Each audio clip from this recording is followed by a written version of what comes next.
Thank you, Mr. Chairman, and I thank you and the ranking member, Mr. Lynch, for your leadership in making sure that this hearing happened.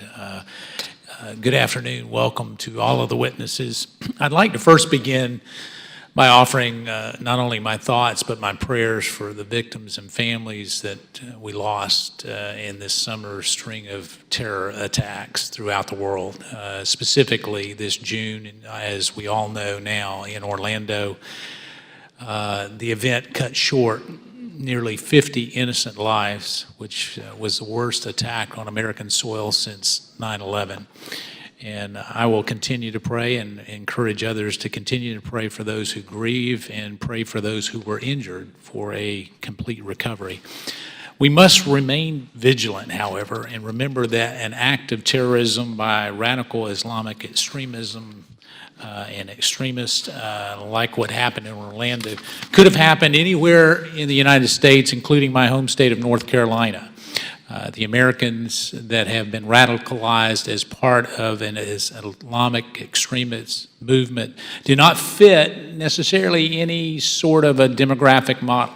It's seemingly random in nature, and the attacks that are made up from this homegrown violent extremist group is especially challenging for our law enforcement officers. In fact, the attacks in Orlando were carried out by a lone wolf terrorist who had already been investigated by the FBI. And so it shows the complexity of what we are dealing with. Today's hearing will examine ways in which we can give our law enforcement agencies and communities the tools that they need to prevent this lone wolf radicalization before it starts.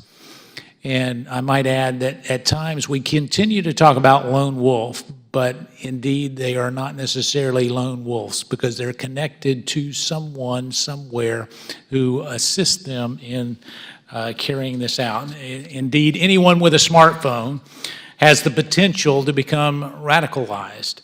Jihadists have been able to exploit the internet as a medium for recruitment and the dissemination of propaganda and communication, and our witnesses hopefully will provide insight into how the internet can provide an opportunity for our law enforcement and intelligence community to be able to identify these potential lone wolf actors and intercept terror plots and to counter the extremist message that is flooded, literally flooded through social media by radical Islamic terrorist groups like ISIS.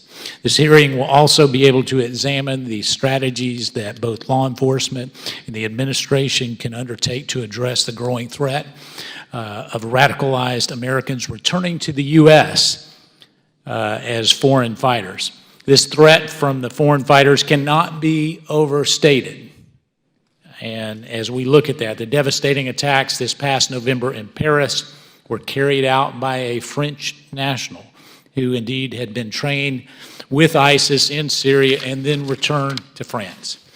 And a few months later, in March of this year, foreign fighters from the same ISIS cell as the Paris attackers carried out a series of bombings in Brussels in what would be the deadliest act of terrorism in Belgium's history.